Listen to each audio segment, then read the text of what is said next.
and welcome to the Fit Dads podcast. My name's Ryan Dutton. I'm joined by Brad Thompson, and today, Brad, we are going to discuss our biggest mistakes, nutrition-wise, training-wise. We're going to go right back to the start. Things we did early on in our kind of lifting careers, things we tried when we were either trying to bulk up in size, lose weight. What did we do that we could have potentially done better? And how can we better inform you so that you don't make the same mistakes, essentially? But before we get into today, mate, how's your week been? All right. It's been busy. Mate. Been down in London. Thought we'd just do a weekend in London. Oh, it was a little trip with the family. Literally without Ted, just me and Amy. We thought let's get down there. Nice. So we literally I saw some stuff online, but I didn't realise you hadn't gone with Ted without Ted. Yeah. So we drove to Watford Junction, jumped on a train into actual big London town itself. Lovely. And his main ambition for being there, mate, was to go and watch a show. And nice. I've never publicly said this, but I do love a bit of musical theatre. Yeah. I can't believe I'm publicly shaming myself. What did like you watch? Wicked. Okay. Yeah. Which, do you know what? Tickets weren't too bad. We had a look online. It was like 90 quid, and we thought we'll chance it on the day, and it was like 75 quid each. Nice. To go and see Wicked. Obviously, amazing show. It's out in cinema at the minute, but we thought we'd go and see it at its roots. We did check for something like Moulin Rouge, or there's a Greatest Showman one there, which I'm going to jump on that one day. The Showman? Greatest Showman one. Yeah, but it was 200 quid a ticket, and I'm like... Really? Is that how much to go for? Yeah, I'm not doing that. Wow. So, yeah, really good though, mate. Just nice. And again, you'll know what it's like, just when you have a bit of time away, just you two. And it just felt nice, you know. I don't know, you sort of, you must forget that you're a parent for a day, and you can just, go exploring and do all the sightseeing stuff. And London at Christmas is great. It's nice, isn't it? Yeah, it's really nice and stuff. Really, really nice. Yeah. So we enjoyed it, but by the time Sunday came around, we're like, get us back home now. We want to see Ted. Big trip in London, like 2.5 hours there, 2.5 hours back. You're dedicating your whole weekend to it. Were you there just for the day? Do you know what? It turned out just to be 24 hours. We stayed over, but by the time we got there and by the time we left, we basically had 24 hours in London. Some lovely food. Yeah. Didn't see too much weird stuff, which is rare for a London trip.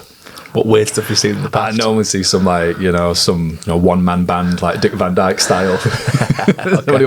Somebody dressed as the Queen on a stag do. I don't know, just some nutters, basically. Basically, I normally see some mad stuff, but it wasn't too bad this time around. So yeah, nice. I feel like I've not been to London for a while, actually. That's what we said. It's just nice to go exploring. This time of year is really good. Was the Christmas markets on? Yeah. The one at I can't remember what it's called.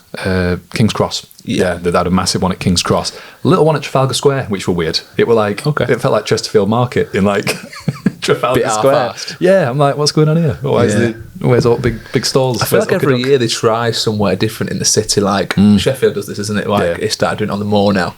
Manchester, every time I go back, there's like some side street where they've set up like a little couple of those shit plastic, those shit wooden huts. Yeah. But no, mate, honestly, amazing. We love London. Like, don't know why. It feels like a bit of a spiritual home for me. I like the hustle and bustle. So yeah, could you see yourself living there ever? Probably not. I walked past a PT studio actually, and just out of curiosity, I'm like, I wonder how much rent is here. But I don't even want to say it. It would stick it in. Yeah, Jesus. I'll say it. 15 grand a month. A month per month. Per month. I'm like, what is this? Jesus. Made me feel sick. That is wild. As a northerner, I'm like, oh, it's crazy. Yeah, but I mean, don't get me wrong. Look like it'd been pretty established, and they've clearly doing something right. But yeah, wow, it's incredible, isn't it? Yeah, you forget about that. I think you've got to be pretty established. I think elsewhere before you move to London. I think what you'll tend to find is people like whether any business basically, they'll go to a small city, find their kind of audience, nail that, and then go to somewhere like. London. I know Gymshark recently opened a shop, didn't they, on was it Oxford Street or something like that? I've got a contact who works there actually, Vicky. I'll shout her out. She's amazing. Vicky Hill. She's unbelievable. So if anyone is in Gymshark and you see a very giddy blonde girl, just go and say hello to Vicky. Does she work at the store? Yeah. Does she? Yeah, she's awesome. I've seen that it's like they've almost got like their own gym bit where you can go and do a few sets if you want. It seems just like they've built the Gymshark community in a store. But God knows how much that costs. Jesus Christ. They even do like run clubs and stuff where literally Vicky's the one with like the speaker backpack literally leading the charge. So she's class. Does seem like a good gig. If I was younger, it might be kind of a place to kind of go and establish some roots and make some connections. But no, she loves it. What about you, mate? I know you've had a pretty eventful week. Oh God, yeah, we had the chicken pox fiasco, mate. Harlow had chicken pox this week, and some of them ones where Amy was convinced, like from the first moment she got like a little pimple on her The only one on her whole body, she was like, it's chicken pox. I was like, it's not. And then 2 more appear. I'm telling you, it's chicken pox. It's not chicken pox. And then suddenly her whole back's covered. I'm like, it might be chicken pox. That's the worst when you've got to admit defeat and you're like, oh no. And then her face starts getting more, and I'm like, damn it, she was right. I've got to concede. But no, Harlow's she was all right the first few days. Like the spots appeared, she was still running around, having a good time. And then it just kind of, after maybe 2 days, they just wiped her out, and she was, just, I would say, particularly whingy this time around. Not that she's had before, but compared to other illnesses, Amy said this is going to be known as the anti-dad illness. Anti-dad illness. Because every single time I've tried to like pick her up or look after her, she's like put a hand right in my face and gone, no daddy, get away, no daddy. I want mummy. Yeah, basically. Really? She just wanted mummy. I not wanted to know who I was this week. To the point where there was a little moment where they were having a little, it was about midday, 12 o'clock, they were having a little kind of midday nap in there. And I saw him in bed, and I just thought, you know what, I'll go and like snuggle in behind a little bit, just have 5 minutes, just, making sure she's all right. And as soon as she felt me behind, she flipped over, went, no, daddy, out, and just literally shooed me out the bed. I was like, wow. Sound, I just got back to work then, Sean. Yeah. I thought you'd done loads of work last week. I was busy, mate, yeah. But yeah, she's fine now. She's recovering. Today's her first day back at nursery, and I think Amy, is just glad to see the back of it all, because she's been glued to her the whole time. Like I said, because she's not wanted me. She's just been with Amy 24 hours a day. So was she scratching quite a lot as well? Because that's a big thing for especially kids Harlow's age. Not yet. No. Maybe a few on her face she tried, but I've not seen her like proper itch. I remember I had them as a kid. You've had it if you had one. Yeah. I had them, yeah, but Ted's not had them, and I know Ted's going to be that kid to just be like start clawing at himself. Yeah, I know he'd do that. Yeah, he's not good if like there's a label in his top. He's like, get it off. Oh really? Okay. So something annoying him. Yeah, he's gonna scratch it. Yeah. Harlow's not been too bad, but they can cause scarring. I saw a girl in the park who I used to coach, and I told her she had chicken pox, and Patty, she's called. Patty said, she had this little dimple like on her head there. It was quite noticeable, and it was just like that's where I had chicken pox as a kid. Wow. And I scratched it. It was a big one. Just kept scratching it. I was like, wow, that's interesting. So they got to be careful. They can stay with you if But at 2 years old, how do you tell a 2-year-old not to scratch the face? Yeah, just put little mittens on them. Yeah, she hates all that cream as well. The cream you got to put on the kind of sores and stuff. Bless mittens her. is a good idea, actually. Yeah. There you go. Yeah. Okay. I don't know how we transition now, mate, into biggest mistakes. Training and nutrition. Well, let's kick it off. Where do you want to start with this? Should we start training wise and then go into nutrition? I think they're probably a little bit intertwined in some aspects, but let's kick it off. What's been one of your biggest training mistakes in the past? Some people see it as overtraining, other people see it as under recovery. Whereas mine were definitely overtraining. I got initial results and then thought, it's good this. I'm going to get my head down. I'm going to adapt, and I'm going to keep doing more and more until eventually you start getting the dreaded injuries. And that's when it was like a chain reaction for me. I wasn't giving myself enough time to recover. I would burning candle at both ends and started picking up some little injuries. I remember the first one I ever did, I was doing some sprints at the old Don Valley. Old Don Valley Stadium, the old athletics track, doing it with my friend, and it felt like someone had shot me in my leg. I was like, oh, that's weird. And it was the first time I'd pulled a hamstring. Must have been 21. And I thought, that's weird. And ever since then, I'd struggled with it. And then next minute I had a hip injury and then a back injury, and it sort of worked its way up the chain. So I think that would 100% down to overtraining. Yeah, biggest one for me. And again, some people argue there's no such thing as overtraining. It's under recovery, and you see it with professional athletes now. They train so much that the recovery's got to be absolutely bob on. Yeah, I was 21, mate. I weren't recovering well. I was just eating crap and getting stuck in. Yeah. What booze in there, I'm sure as well. I think that's when I rediscovered it, if you like. So I stayed, abstained for it for a long time. So that didn't help. But it's easy to make that leap though when you're a kid. You see those first initial changes, you start watching your body transform, getting stronger, and you get that addictive feeling of, I like this, I want more of this. And the way you do that is, in your own mind, the more I put in, the more I'll get out. And you start going into overdrive, and I think we've all done that as a kid, where we just go too much, get a bit too obsessed, and actually what tends to happen is it becomes almost a bit unsustainable after a while. And you do realise that the more you put in, you don't always get that back. knowing what I know now about central nervous system adaptation, you can sort of progress in spite of your nutrition up to a certain point. So you see some people who they can lose weight and build muscle at the same time, those sort of newbie gains. And then you either plateau and start dropping off and your body starts to adapt. So that's when I learned that, I could pinpoint and be like, that was me. That was absolutely me. I was trying all sorts of novel stuff. I got really quick results, but then just couldn't sustain it. Yeah.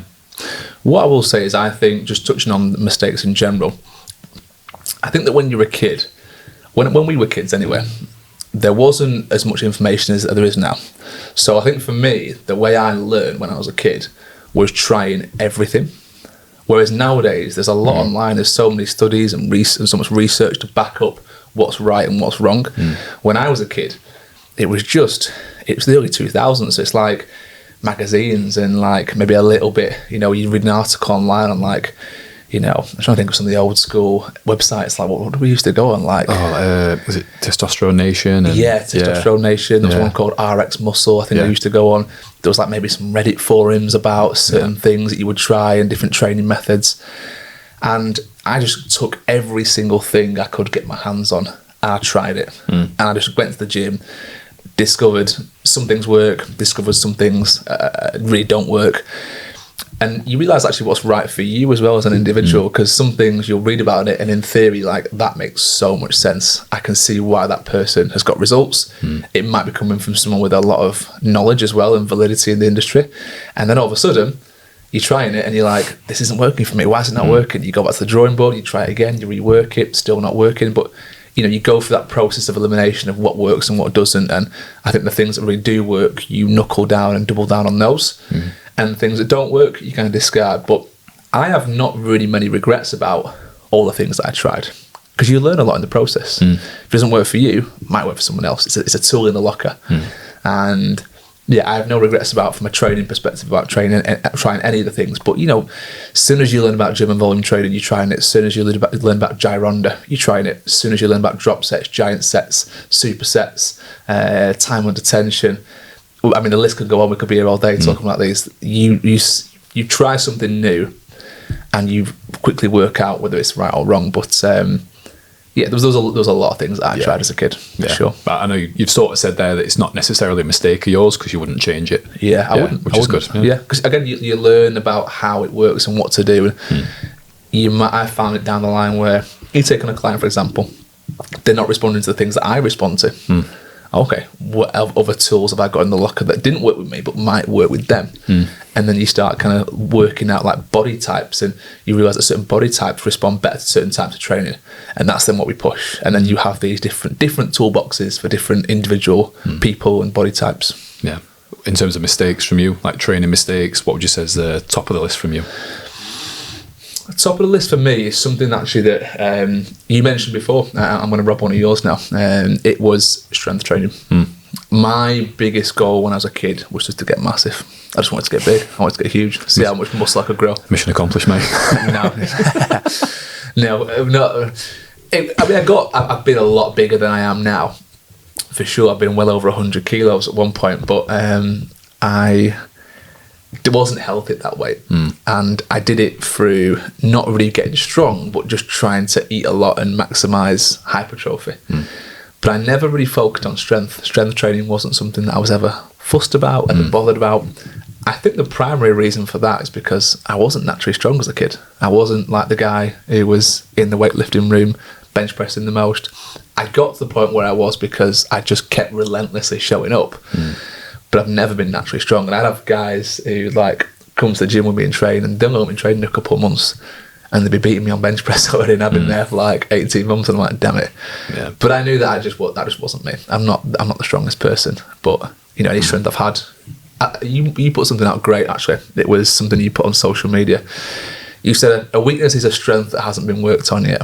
And I think my strength I've always seen like that. It was a weakness that could get better if I gave it more attention. And in the last probably 5 years or so, I've given it a lot more attention. Exactly the same. And then weirdly, I did that thing again where I thought, right, I'm going to lift 3 to 5 reps and just see what happens. Big compounds, started seeing some good results. Weirdly started leaning out, and I'm like, what is happening? This is so strange. Just Oh, from that's like the novelty side of things, shape completely changed, and I'm like, this is so strange. But you latch onto it, you make it work, and then you start getting them little niggles. Maybe you don't program a deload as well as you should do. And I've always said if I could do that at an earlier age, 100% I'd go back and do it, because I struggled to see the benefits, struggled to see the drawbacks of getting really strong early. Okay. Like we just had Bronte in. Bronte's ridiculously strong. Yeah. Ligaments and tendons must be absolutely supercharged. You know, muscle mass is there. Whatever she turns her attention to, she'll be fine, because she's developed it at a young age. She's got that kind of like really strong foundation. I think your strength, if you can develop that quite early on, is your foundation for everything else. And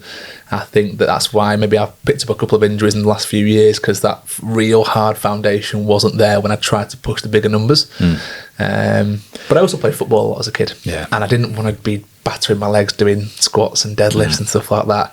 I didn't recover particularly well, because again, I was, out partying, having a good time in between, bouts of football. So and I get that probably is another regret of mine, really, not recovering as hard and not putting as much focus there. But when I was in my early 20s, there wasn't like a big push on recovery. Like it just wasn't as sought after as it is now. Whereas everyone now is talking about, what's your whoop score and your sleep, and like, how hydrated are you at any point in the day? What vitamins and minerals are you taking to make sure that you're recovering better? That wasn't even being talked about when I was like in my early 20s. Born at the wrong time, definitely not 100%. Does make you wonder sometimes with the kind of the knowledge that's out there now, where we could have gone. And I think there's some sleeping giants out there right now that are waiting to kind of break records, whether it's Olympic records, whether it's, you're seeing the crazy things in like combat sports now, like boxing, MMA. People are getting faster, fitter. There's this guy called Pereira. We've seen him in the UFC. No. Oh my God, he's like, it's just scary. Like scary. What, like pure athlete, quick, strong. One ridiculously strong. Like, do you know, like when you get someone in like a rear naked choke, where you basically choke them out from behind? What he did was, instead of putting his arm around his neck here, he put it over his chin. And he squeezed so hard that he broke the guy's jaw. No. Yeah. Jeez. That's how strong this guy is.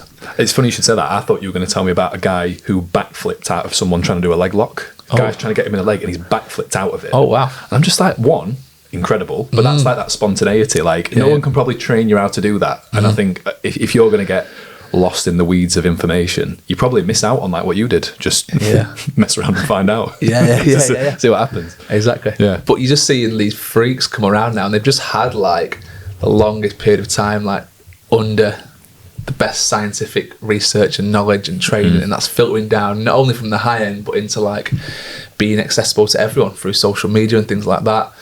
So let's go into your next mistake. What's another thing that you've annoyingly, it's something that you did that I wish I would have done, which is prioritize maybe trying to develop a bit more muscle mass in the early days. Like from a young age, I remember being quite like insecure about my shoulders. I think I've told you this about wine bottle shoulders. A friend of mine once called me wine bottle shoulders, and I'm like, do you know what?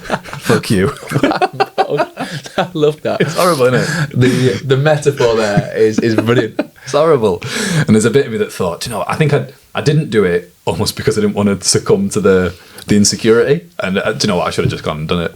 I should have just been like, let me just develop some muscle mass. Let me have a really big focus on eating loads, because I could eat loads because of how much I moved. But my calories were literally going on my daily movement, not trying to develop muscle. So that time could have been better spent elsewhere. And I think there's a lot of benefits to actually having that muscle mass. We know now from a health perspective, it's great metabolically, disease prevention, all that sort of stuff. It's great for that.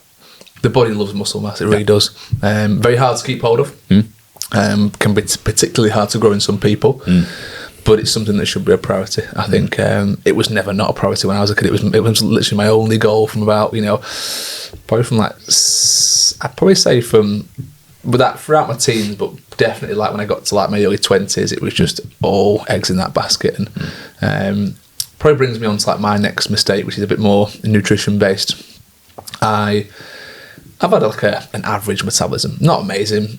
But definitely not the fastest, and also not poor for sure. My body tends to respond pretty well when I kind of give it some kind of stimulus from a calorie restriction point of view.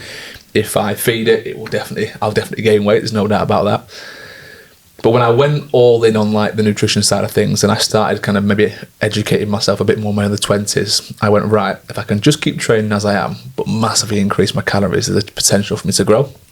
So I think from overnight, I went from eating like, probably 2.5, maybe 2,700 calories to like 5,000. Just literally at the drop of a hat. Right, I want to have 5,000 calories a day, and I'm just going to get massive. And don't get me wrong, I got massive, but it wasn't all muscle mass, that's for sure. I definitely got a lot more body fat on me, and I looked bigger. It's funny because when I remember wearing like this jumper, this like a bit like a woolen jumper. I went out in, quite a smart one. I remember my mate on a night out going, "Fucking hell, you look like the Michelin Man, mate." Because it just was like folding certain areas, getting into like little areas of body fat that I didn't want to get into. Bit tighter than it should have been. But I did look like big as well at the same time. And the Michelin Man's kind of like that, jacked but high body fat. Yeah. What are you training for, Michelin Man? Yeah, competing with Michelin Man. I literally was. And that's why a big regret of mine is just not tapering up as I should have been. And all the research now is showing that actually it's good to have lower levels of body fat. Like, I personally think all my clients, no matter what their goal is, we always try and stay, sub 20%. And if they're not there, that's a big focus of ours. Once we get there, do they want to get leaner? Is there a push for that? Is there a desire for that? Potentially. If so, we go for it. If the desire is to kind of perform better and continue improving muscle mass and potentially strength, we probably don't want to be massively lower than that because it can hinder certain things. But everyone's got a predisposition for body fat, and I could store body fat as a kid, so when I pushed it up to 5,000 calories, it was a mistake for me. Whereas I think for me, I'd always struggle storing body fat. It was very much like I was basically this size at like 13. Like I was 6'3". I just had like shot up literally overnight. It was horrible when you like lose control of your limbs and stuff, and your body's growing. I was so clumsy. So like that sort of stuck with me, and I'm like, I'm just always going to be a beanpole. And then all of a sudden you get a bit more athletic. You get into lifting weights, and you go, all right, still, I'm still going to get mistaken identity for a lamppost, but it's not as bad as it once was. So it's quite nice to sort of have them varied goals, I think. And like you said, your focus was very much, sounds like a big bodybuilding influence from the stuff that you absorbed.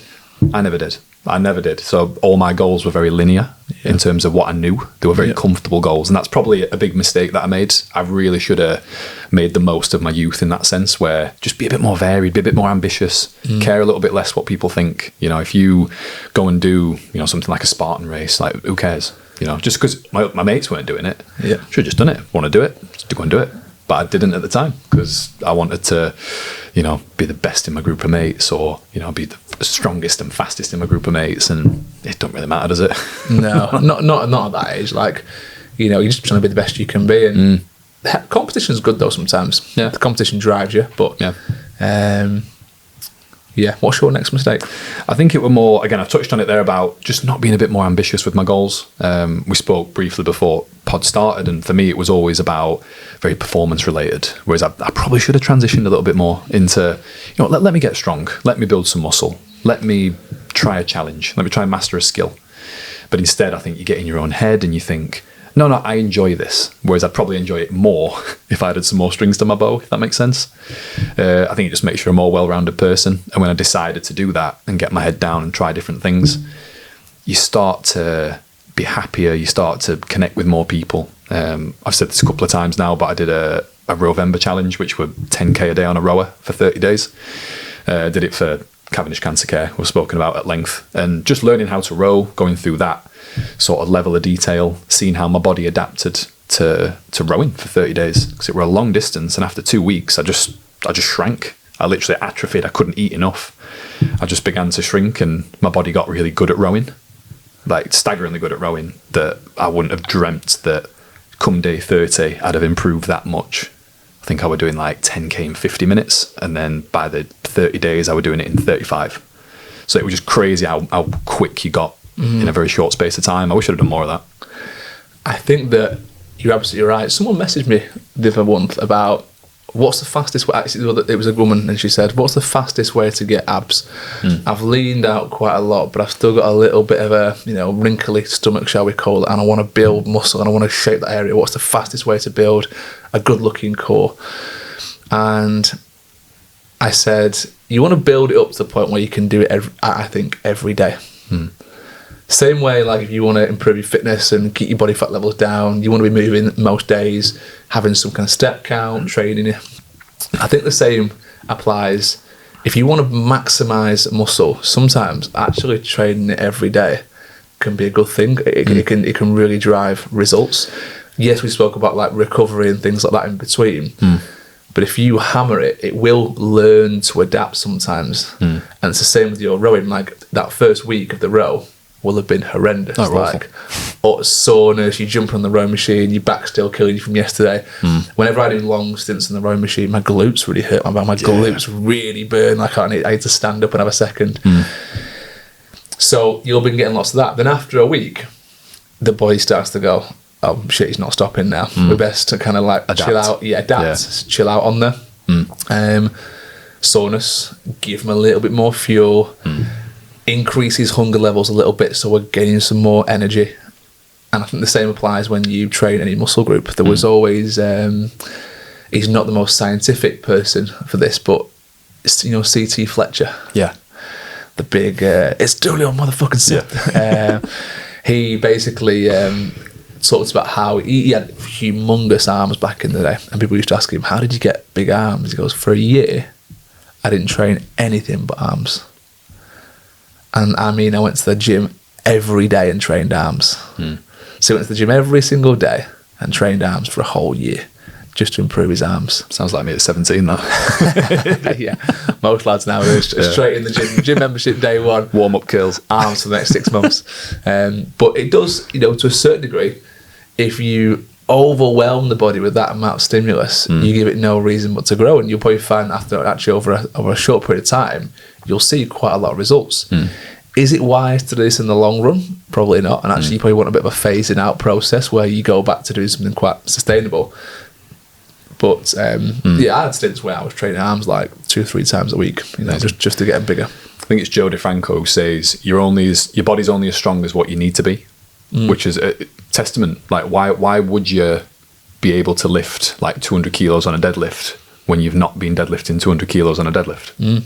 But why would you? There's no reason for your body to be that way. So it's that constant stimulus that you throw at it. And you mentioned core there, relating it to my rowing.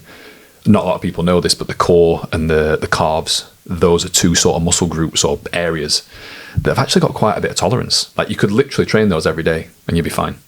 Granted that you build it up. I don't know. My calves, I've trained calves before and been out for I've been training calves so hard once when I used to work in retail. I trained them so much. I remember getting out of bed and I went to go and stand up and I couldn't actually stand. Really? Just putting my feet at 90 degrees was too much, let alone trying to extend them. And just putting them any less than that, it's 45 degrees. Jeez. Was it was just excruciating on my calves because they're now being stretched off. And I remember ringing my manager and going, I can't come to work. And she's like, why? I can't walk. My calves are too sore. It's just get to fucking work right now. Yeah. Which again, you've touched on intensity there. You trained them that hard. From a frequency point of view, you could probably train your calves every day 5 out of 10, 6 out of 10. Yeah. You'd be all right with that. Don't get me wrong. I think when I trained them, it was 11 out of 10. German volume training. But ouch. Yeah. And again, that's the same with everything that you do. If you're going to train something more frequently, don't go all in day one. Just do a few sets. Yeah. Next day, do a few sets. I call it farmer strength, right? Because farmers aren't deadlifting 200 kilos. They're very rarely lifting probably more than 30 kilos. But how often are they doing that? Every single day. The repetitive movement of grabbing something, picking it up, walking across the barn, shifting tools around, machinery. Yeah. It's all, 20, 30, 40 kilos worth of stuff. But it's every day. And that's where they build that denseness and that strength, so that when they go and someone says, can you lift, 150 kilos? Probably they can do it. Yeah. It was actually Matt Does Fitness on YouTube, a video I saw probably a good couple of years ago now, where he went to a building site and he set up a deadlift on some mats. and just picked random builders off this building site and said, G5 fancy giving this a go. I was like, yeah, cool. There's 80 kilos, who can lift it? Everyone did it. 100 kilos, who can lift it? 120, who can lift it? 150, who can lift it?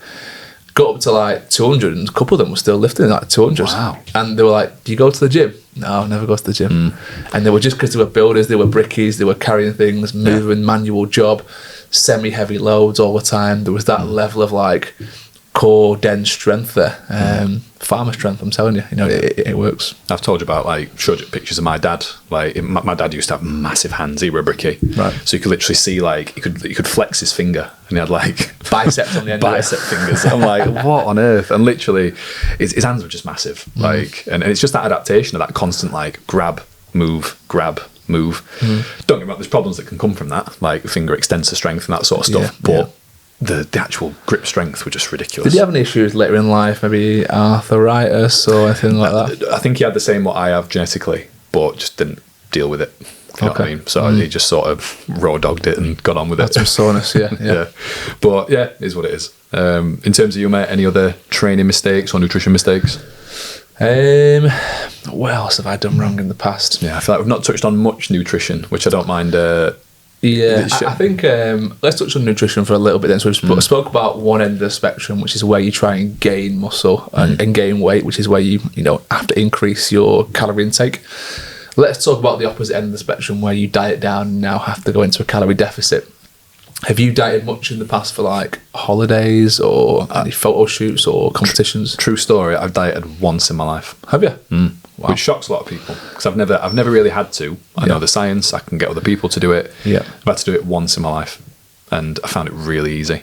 So that's where I sort of struggle to connect a little bit from a psychological point of view. Yeah. Whereas people who've maybe struggled with it, there's maybe a bit of a disconnect for me there. Maybe it's something I do need to go on that bulk cut sort of journey again, just to again relate to it, because it's something I found so easy. Just because that can be difficult as a coach to relate to someone when you don't actually know that struggle they're going through, because it becomes quite easy to you. Yeah. But I've dieted obviously in the past for holidays several times, and every time I've done it, I've learned something new about myself. And I remember the first time I ever dieted, I dieted right down. I was actually trying a little bit of keto at the end, and I quite like that. But you do get really dry because you're taking out your carbs, so the glycogen from your muscles gets completely depleted, and then you look quite flat essentially. Your muscles don't look as good, and you just look a bit skinny without much muscle mass. But what I did realise when I dieted down, and it is good for like tapping into deeper stores of fat and getting rid of that, I noticed that as I got really lean on this first time I ever tried to diet, when I got to a certain point where I could see visible ab definition, my abs were actually really poorly developed. Wow. There was not much there at all. And that really drove me over the next few years to kind of prioritise that and keep it in my routine. And I think a lot of people do that, where they just think, well, I'm big in my arms, shoulders, chest, back, legs are okay. If I diet right down though, I'd have a six pack, but you'd be surprised. When people diet down and there's not much there, if you're not training it, why would it grow? Why would there be any kind of stimulus there if you're not lifting heavy, especially? Strength training is a big thing for core. You'll probably develop quite a good core naturally from strength training. But if you're not doing sit-ups and other kind of isolated ab exercises, you're definitely not going to build a good core. So when you diet down, I think you'll be like I was, and you'll be very disappointed with what you see. I've got a very random fact about the core. Obviously, like the six pack lines that you've got. Do you know what they are, or what they were in the womb? In the womb. Wow, that is going deep. No, I have no idea. They were feeding ducts. So I remember Dave from Envisage actually told me this, and I saw him deliver the talk on it to a group of PT students. And it blew my head off, and I'm like, is he chatting shit here? And I thought, I'm just going to search it. It's unbelievable. So when you see someone who's got like a really like symmetrical core, and you compliment their abs, what you're actually saying is you've got a lovely symmetrical set of feeding ducts there. So how does this work? Like, where do the feeding ducts feed into? Into the muscle? Yeah. So if you sort of think like the umbilical cord goes in through the belly button. Yeah. And then it's sort of spread. Imagine like the lines of the core where your abs separate the actual like deep, like thick tissue. That's what it is. That was essentially to distribute nutrients around the body. Interesting. So that the umbilical cord spreads out and it attaches to different, like the muscle, I would assume, the central muscle bit on each ab. Yeah. I feel like I should know more about it ever since Dave told me, but it blew my head off when he told me that. So when you see someone who's maybe got an unsymmetrical core like me, it just means that they just weren't symmetrical in the womb, basically. I thought symmetry in the abs was something that you can work on. Like you can maybe, you know, change things around. Maybe sometimes people do favour one side, bit of unilateral strength on one side compared to another, and that develops it and it looks different. I always assume that if there's any... There's an element of that, but because obviously your core is essentially is you know your rectus abdominis, or that sort of muscle it's a muscle. You can hypertrophy it can atrophy as well if it's not being used, but ultimately the actual structure, like the feeding ducts, are there to stay. They're set. Which really shocked me actually. So fascinating. I'll learn something every day, mate. There you go, mate. There you go. Which I'm glad you've touched on that in terms of dieting. Like it does sound like mentally you have to go through the mill a little bit when you come and diet down. I remember when my wife was doing keto and you were very much the voice of reason saying, you're not going to die. You know, it's having that relatability to it. So as much as it might have been, you felt it were a mistake at the time, it's turned into a bit of a superpower that you can got a point of reference. Yeah. Dieting's nice though, because it's a lot of people go through life and they're very not in control of how they eat. Their thoughts around food are just wild. I like shoving things in their mouth without really thinking about what they're eating, how much is in it, the repercussions of it. Dieting, you get all that control back, and to a certain degree it's quite addicted, that feeling. It's nice to know that I'm in complete control now. I've controlled my emotions, I've controlled what I'm doing, I have a nice routine with my food, and I can kind of do whatever I want my body now. That's a powerful position to be in. For a lot of people, they don't understand that because they've never been like at higher levels of body fat. They've never been, out of shape, shall we say. Yeah. But once an out of shape person gets that control back, it is a really nice feeling. And I can vouch for that. Like I've been at higher levels of body fat. I was never particularly lean in my teenage years, even into my 20s. But when I did diet down, there was that sense of, oh, wow, this is pretty cool now. I can see details in my body that I hadn't seen before. And most of the time I dieted, I'm not gonna lie, there was some kind of big heavy rebounds. I did things in like an unsustainable way, pushed too hard too soon. I think one time when I was at my absolute leanest, I went from eating like almost 3,500 calories down to 1,500. Like no one really should be going that low when your calories. You just don't need to. Like it's just a ridiculous amount for a guy who was like, at the time probably around 85 kilos. To be eating 1,500 kilos is just way too low. Considering that person needed 3,500 at one point. It was, those kind of severe drops are just unsustainable, bit unhealthy, probably damaged me a little bit in the long run as well from an aesthetic, metabolic point of view. But also as well, like I'm not afraid or ashamed as a coach to say that I've made some mistakes with clients as well. Similar things where I've maybe pushed people a bit too hard and done things in a bit of an unsustainable way. And, there's a certain sense of I didn't know any better. So if I didn't know any better, I couldn't have kind of advised them anymore. But when you know better, you do better. And I think sometimes as a coach, it takes making mistakes, if not with yourself, with a couple of clients to realise, okay, that's not the way you do things. And it's the kind of, I guess, the lifespan of a journey, isn't it, of a coach, really? I think it's an art as much as it is a science. Any sort of muscle gain, weight loss, you can, there's scientific stuff there you can do, but it's the coaching side of things. There's definitely an element of artistic quality there that you need in terms of how can I communicate with this person? How can I make it flow? How can we jump in and solve problems before they happen? Like that's a real skill. Absolutely. That's not just science. That is an understanding of psychology, the person. Like you said, that's the importance of professional development, I suppose. You just keep learning, and a lot can be said to clients about that as well. Just because it worked for you in the past. This is a bit of a bone of contention for me. Talking to clients, they go, well, this has worked for me in the past and I've done this. And I'm like, well, it's not really worked, has it? Because you're here now. So it's not worked. If you approach that in terms of like whether it's keto, whether it's Weight Watchers, Slimming World, whatever, if you've approached this thinking you're going to be able to do it for the rest of your life, it's failed. Whereas if you say, I'm going to use keto to drop down to this body fat, it's worked. So it very much is the perspective side of things. And I'm going on a little bit of a tangent there, but I see that a lot with clients. And if I can talk to people about making mistakes, it's maybe understand that these are protocols, they're not principles. Principles are stuff that you live by and adhere by, whereas protocols are stuff you can just use. Yeah. So a little bit of a tangent there, but I think that's a common mistake a lot of people make. Yeah, no, agreed, for sure. Nutritionally for me, mate, when I started getting more and more into performance side of things, I probably found the importance of salt, sodium, electrolytes, all that sort of stuff. I think it's a big talking point at the minute for people. My worst experience was I went out on a night out, I must have been 22, and I played football the next day. Little did I know that alcohol actually draws salt out of your body. And I didn't replenish it. I didn't there's a reason why you always crave pizzas or kebabs after a night out, because your body's essentially, it needs salt. So I went and played football, didn't have any electrolytes, and I cramped literally my entire lower body. Wow. Just cramped up. Every time I tried to bend my leg, hamstrings, every time I tried to straighten it, quads. Yeah, I've had that. Horrific. Like really, really bad. And that was nutritionally. And it really messed me up. And I went down a bit of a rabbit hole starting to figure out maybe why sodium and salt's been bastardized a little bit. And it does, in my opinion, it's a bit of a scapegoat from the processed food side of things, where they say, okay, if your fat content is high, if your salt content is high, you're probably overweight. And that's probably not the salt's fault. If that makes sense. And I think that as a principle is getting more and more apparent to people now, that it's not the salt's fault. And I like it how it rhymes. But it's more understanding that when you go from a really high processed diet that's probably full of sodium to a really clean diet, I see this all the time where people are really prone to cramping.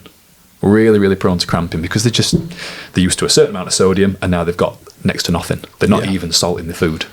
So telling them that, listen, salt's not the issue right now. We probably need to, if we're going to do this thing for performance, we probably need to get a bit more salt in there. Yeah. Yeah, that really changed my world.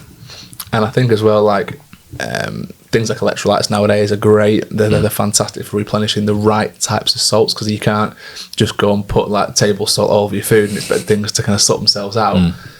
There's specific types that your body needs, and electrolytes are great for that. Yeah, I think it's that combination of sodium, potassium, magnesium. Yeah, that's essentially the perfect combination. That's what, when you see somebody home making their electrolytes, that's what they're doing. Yeah. And if you think about what electrolytes actually do, it's an electrical signal. If you think, when I first figured this out, that's probably where things changed for me and where my approach changed with clients, where the muscle contractions can be a little bit better, a little bit stronger from actually having sufficient electrolytes in there. Essentially, your muscles contract via electrical signals. So if you've got sufficient electrolytes in there, you're going to perform better. Wow. But people understanding that is a big mistake. I see one, for me, I made that mistake. And it takes that incredible pain of cramping every single muscle in your body, including glutes. That was shit. Glutes as well. Glute cramps are shit. Glutes, hamstrings and quads, the trifecta. Yeah. Awful. I've had quads and hams before where I've been sat in bed and your hamstring's gone because you bent your legs and you kind of you need your reaction. It's to straighten your leg. It's to straighten your leg. But as soon as you move that knee into a flex position, immediately your quads start cramping up, and then you kind of have to find this very acute angle of your knee where the hamstring's not cramping and the quad's not cramping. Yeah. I've had some horrible experiences with that, for sure. It is grim. So if I can spare anyone that pain, just heed these words. Yeah. Coming back to training, any training upsets you've had in the past? Anything else that you think lingers on your mind when it comes to things you wish you'd done better? Probably not having a real emphasis on technique. And how it is training with a group of lads. Everyone knows, what can you do on leg extension? What can you do on that chest press? Yeah. Whereas actually, if you think, right, what's working here? All right, how should this movement feel? Where are my shoulders? And you make it very technique driven, the risk of injury just plummets. And it's great. Whereas if you're just trying to move a lot of weight with crap technique, it's a recipe for disaster, really. Yeah. So, and again, how do you teach a group of mates that? Let me just plant my feet, set my shoulders, pick my chest up, and then no, I'm just trying to shift it. Whereas if I could go wind back the clock and tell 17, 18-year-old Brad that, I would. I think technique's huge. Yeah, I can completely concur with that. I think not enough time is spent working out how to do things correctly. But again, it comes back to when we were growing up, there wasn't as much stuff out there about the nuances of real exercise execution the way there is today. And I think on that same vein, one thing that I massively regret is taking the advice of people too literally sometimes. So I used to speak to people in the gym and they'd go, oh, don't do this because of this. So let's say, for example, I remember one guy told me that you don't have to kind of fully extend your knee to work your quads. And I think he was right to a certain degree, but I remember for years afterwards, I would just go to 45 degrees with my legs, and I wouldn't really go anywhere near lockout. And I missed so many gains in my quads because I wasn't actually contracting them maybe as hard as I should have been. I was kind of doing, less short range of motion, more long range of motion, which today is actually shown to be pretty good. But I think a fuller range of motion is always a preferred way of maximising muscle growth. So I took that literally. I literally just didn't really try and even extend my leg on a leg extension, just kind of went till semi-bent. And I would just take things as gospel. But again, if you respect someone's opinion, if they look good in the gym, you would just take that as the Bible. And there was a lot of scenarios like that where I just took a very flippant comment from someone in the gym as being like the Bible and the truth, and I had to kind of really completely follow that. Yeah, and if you're young and impressionable, that's what's going to happen. Yeah, essentially. You got no reason to doubt it. Like, this person's been here for years, and why would I question it? Which, in terms of like focusing on technique, I think it helps overcome two things. It helps you be a bit more consistent, because odds are your technique's not crap. You're going to be able to do it more consistently. And the second one for me is it overcome a lot of limiting beliefs, because I always thought that deadlifts hurt my back. And this was from quite a young age. And I always remember when I started working in my assessor job full time, and for the first time in my life I had to go and join a gym because I didn't have a gym to train at. And I walked around this gym and they said, "Oh, you into deadlifting?" I said, "No, I'm not really too fussed about deadlifting." And they said, "Well, it's all right, we can teach you." And I'm like, "Oh, cool." And I'm thinking, right, so which deadlift do you want to do? And that question blew my head off. And I'm like, "What do you mean, what deadlift do I want to do?" And he showed me, and just by chance, there were 4 or 5 squat racks lined up, and there were 4 or 5 people doing different deadlifts. So there were sumo, there were an RDL, there were a traditional deadlift, there were a rack pull. I just remember looking at it going, "Oh yeah, I could probably progress with one of them." And the hex bar was the one that I really latched onto. So I got really, really good at a hex bar deadlift. I loved it, absolutely loved it. And ever since then, that limiting belief was gone. I'm like, I can deadlift. It's just knowing that there's different techniques to doing it. And that the transferable skills are great with that. I think in that same notion, one of my biggest regrets, not regrets, but things I wish I'd done more of, is trying to attach myself to people that I really knew what they were talking about. Like, knowledge is power in this game. Yeah, it really is. Like, experience, you can't. It's probably the best thing you can buy in this industry. People think that creatine and protein is going to get them massive and be the answer to all the problems, but actually, what you really want to invest your money in, I think, is someone who knows what they're talking about, because that just accelerates your progress tenfold. 10-15 minute conversation with a guy starting a new gym opened a whole world of possibility and potential progress in a lift that you completely wrote off. Same thing with everything, whether it's whatever exercise it might be, whatever training methodology it might be, whatever your goal might be, whatever your preferred eating style might be. There's someone out there who understands all those things, and I think it's about finding them. I think that's one thing, and easy to do today because there's some great accounts out there where you can learn a lot of things about specifics. But I do think that it's something that I didn't do enough of is latch myself onto people who I thought were really in the know. But again, in hindsight, how do you know who is in the know? Exactly. Difficult. I feel like that should have been my number one, like not investing in a coach sooner. And I say invest because some people see it as an expense, and of course it is. But the lessons that I've learned from the coaches that I've had, and probably that you've had, we've both had Mick trainers, my previous coach, Jack. Those two combined experiences, I learned a staggering amount, probably much more than what I'd have got if I went on some generic course, because it was personalised, and they understood me, and they understood, like, okay, well, if you feel this here, let's try this variation. And because it was personalised, you remember it, you remember everything they've told you, you remember the context in terms of how they addressed it. Absolutely. A lot of people miss out on that. And even if it's just if you approach a coach, you don't have to stay with them for a year, you don't have to stay with them for 2 years. You can say, right, what can we do in 3 months, 3 or 4 months, and they'll tell you. If they're a really good coach and they come recommended, they'll tell you. If you've got a time frame and a budget and things like that, most coaches are willing to kind of work around that. But I do think that, it just accelerates your results. Again, you can't put your money anywhere better when it comes to training and bettering yourself in the gym, and your performance is learning from the best. I think that of everything today that I regret the most, that is kind of priority number one, just investing in people who could have pushed me on quicker.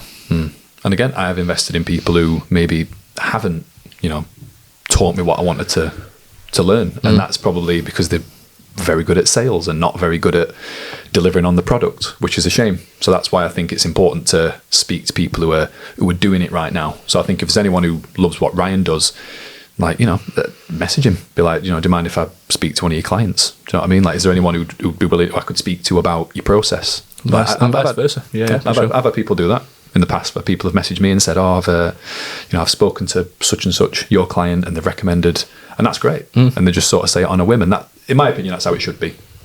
Recommendations are the nicest type of client, because someone's not only deliver the great service to someone that they've recommended to someone they know, but now you're getting someone who is coming off the back of speaking to someone else, and they know that you're going to be coaching them. Yep. And they're coming in knowing, like, right, there's not only a coach's eyes on me, but my friend's going to be asking me how I'm getting on and things like that. And that's quite cool for sure. Yeah. Any other mistakes you made training nutrition wise? Just not saying about coaching sooner, to be honest. Because, genuinely, I feel like things have accelerated so quick ever since I've decided to, let me invest. And I can't use that word enough, invest, because it is an investment, because those lessons, if done right, stay with you for a long, long time, if not rest of your life. But any more from you? I think I'm not sure what category you put it under, but I definitely think recovery. Like, not taking sleep seriously. That for me was a big one. Like, not putting enough value on my sleep and a sleep schedule, not putting enough time into the vitamins and minerals that I was taking and how consistently I take them. I think recovery, from the top elite level right down to complete beginners, has pride of place in terms of performance. It really does. So common thing I say to parents as well, if they say, like, well, I'm struggling at the minute with sleep, but I want to go to the gym, which one should I prioritize? I've got an expression which is more often than not. So if you can get really good sleep, or unbroken sleep for a sufficient period of time, more often than not, you're in a good spot. Those other 3 days, they're going to come at a bit of a sacrifice from life, from kids, from anything that it throws at you. And training as well. If you can train more often than not, it doesn't necessarily have to be good at gym. You could go at gym 2 days a week. You go for a big walk. You go for a run. Yeah. If you've done that 4 days out of the 7, that is more often than not. Yeah. Yeah. I agree with that. Yeah, for sure. I think that's a big ethos of this podcast, isn't it? Doing what you can when you can. Like, it never is going to happen that way. I'm trying to think of any other things that I've made mistakes with in the past. I think probably the biggest thing is maybe not planning some of my sessions out well enough in the past. Maybe going into the gym and not having enough of a plan. Yeah. In the early days, that was definitely the case, where I just go in there and see what was free. And I didn't really have a POA of, like, this is where I start, this is the machine, this is how many sets I'm going to do for this many reps, and then this is my second, third, fourth exercise. There was no real detail to my workout, and that's, you're missing so much opportunity to try different things and progress stuff, and actually be more time efficient as well. When you've got a program, you generally tend to get in and out of the gym quicker, because you know what you're doing, you know what your next one is. I definitely kind of sussed that eventually. Probably early 20s, I started. I've got books, piles and piles of books at home, where they're all just training logs. I used to write down before I could log anything on my phone or in my own app, which I do now. I used to write down in a book, and people still do this, don't they? Yeah. But I was that guy in the gym who'd be sat there on the bench with his pen and little notepad making notes, and everyone used to come up to me and be wondering what I was doing and asking questions about it. But it was just my way of detailing what I did. And I used to have a 4-week rota of sessions, so I'd have maybe 20 workouts over 4 weeks, so 5 workouts a week, and I used to keep rotating those. So every month I go back to the beginning and do it again. And I tend to do quite a similar approach with my clients now, where it's on like a 3-week or a 4-week rota of workouts. And it means that every month I can go back and do that same session and be like, right, what did I do a month ago? Is there any progression? If not, what needs to change in this coming month? And you can be quite analytical there as well. You can go over your own data and you're constantly refining and looking at your numbers. So that's something that really brought my physique on when it came to bodybuilding especially. That's a great shout. And that first approach that you said about just going in and ad hocing it, that's my approach on holiday. because I love a hotel gym. Yeah. All of my clients know that I love a hotel gym. I'm like, just send me a quick video to see what kit's there. I'm like, if you want me to throw some suggestions at you, I don't mind, because I love it. I absolutely love a hotel gym. And sometimes I'll just go in and be like, right, 3 sets of 12 on everything, every machine, and we just get in there and just enjoy it. You know, get a feel for machines. I like that as well. I like just having because when you're so regimented and strict, sometimes, especially on holiday, you know, what a great opportunity to just go into the gym and be like, I'm just going to do what I love, what I enjoy. There's no pressure of hitting certain numbers and targets. But yeah, there was something else I was going to bring up then, but I've had a bit of mind blank. That's fine. I'm pretty sure it'll pop up as soon as we click stop recording. Of course, absolutely, as it always does. It was something around login, but I can't remember what it was now. No, it's gone. Yeah, that's fine. Which, I'll be honest, I'm going to really encourage listeners, you know, viewers to let us know what are their biggest training mistakes, because I think it's good to get these things out in the open, because we are as established as what we are now. What we've been in industry for 20 plus years combined. Absolutely. Yeah. So it's you a lot more than me. Which is nice to sort of say, like, look, just because we know all this stuff now, everyone started as a beginner. Everyone started as that, you know, that wet behind the ears. My first gym experience, mate, was awful. It was a terrible one. I went to an old backstreet bodybuilding gym, got spoken to like crap, but because I were and because I were a little bit cocky back in the day, I just used to egg it on, just be like, like, go on, smart ass, show me what to do, and it builds a lot of character, that. But when I look back at it now, I'm like, that'd put a lot of people off. That really, really would. So it's nice to, I suppose, show that we've come out the other end of it, and, you know, probably different experiences. You sound like you had a much better first experience than what I did. Yeah, I mean, my first experience was being in my dad's home gym, so I got the opportunity to make a lot of mistakes and do things that like other people wouldn't do. Because I think when you go to a gym, you kind of get a sense of like what everyone else is doing. Yeah. Whereas I was reading these books, reading these magazines, looking a little bit online at what there was, very brief stuff, and then just trying it with the equipment that I had available. But in the gym, you kind of can learn from the people because you see that. So I didn't have that same entrance into, but eventually once I turned like 15, 16, I was straight to the gym, and it was just a nice, like, I think it was a what was it called now? I think it was a Fitness First, I think it was. And it was just one of them ones where it had a load of different types of people. And the funny thing is, I remember very vividly in that one of my very first months there, watching two guys. They were like, looked a bit rough, wife beaters on. Yeah. And they come in and they were doing a shoulder press, and they threw these 30s up, and they were banging out 30 kilos on the shoulder press. I remember looking at them going, fucking hell. So I would love to be able to get to that, like, because I was nowhere near there. I was maybe on like half that weight at the time. I saw them banging out these 30s, and I do 30s now as kind of a semi warm up to like my bigger sets. And that sometimes goes through my mind of like, wow, like there was a period in time when I was mega impressed with someone overhead pressing this. Yeah. And just got you thinking sometimes about people that are watching you in the gym and what they're thinking, and maybe the fact that you potentially might be inspiring someone else with what you're doing. And I've remembered actually what the thing was. So obviously more recently, as we spoke about, you know, I've been getting more into the kind of the cardiovascular fitness side of things. One of my biggest regrets during my 20s was letting my cardiovascular system essentially just die off and not keeping something with that going. I think that cost me a lot of leanness. It meant I wasn't able to keep as low in body fat. I think even if I've been eating my 5,000 calories a day but doing some kind of cardio, I probably would have built more muscle mass. I would have increased blood flow to muscles. We know the importance of cardiovascular fitness even when it comes to muscle building. Yeah, quicker recovery. Exactly. Yeah, so I really regret not having pushed some even low intensity cardio during those years of trying to build muscle. That's a good place to sign off, mate. Agreed. Guys, thank you for joining us on the Fitness Podcast. Hopefully you enjoyed it. We will see you next one. See you soon.